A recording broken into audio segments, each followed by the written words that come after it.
आज हम आपको महाभारत से जुड़ी एक घटना बताते हैं जिसमें मान्यताओं के अनुसार पांचों पांडवों ने अपने मृत पिता पांडु का मांस खाया था।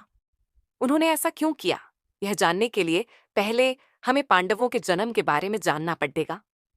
पांडु के 5 पुत्र युधिष्ठिर, भीम, अर्जुन, नकुल और सहदेव थे।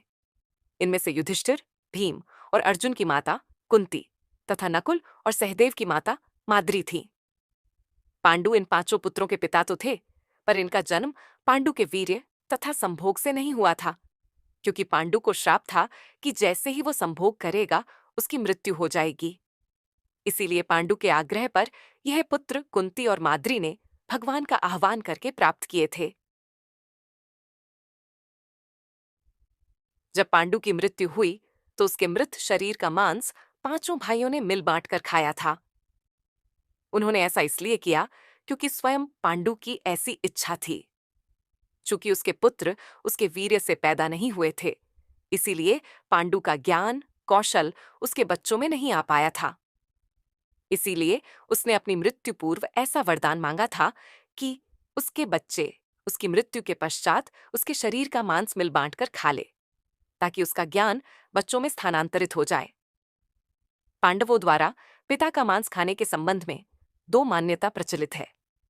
प्रथम मान्यता के अनुसार मांस तो पांचों भाइयों ने खाया था, पर सबसे ज्यादा हिस्सा सहदेव ने खाया था।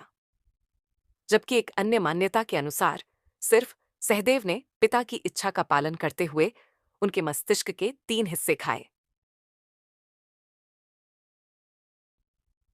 पहले टुकड़े को खाते ही सहदेव को इतिहास का ज्ञान हुआ, दूसरे टुकड़े को खाने पे वर्तमान का, और तीसरे टुकड़े को खाते ही भविष्य का।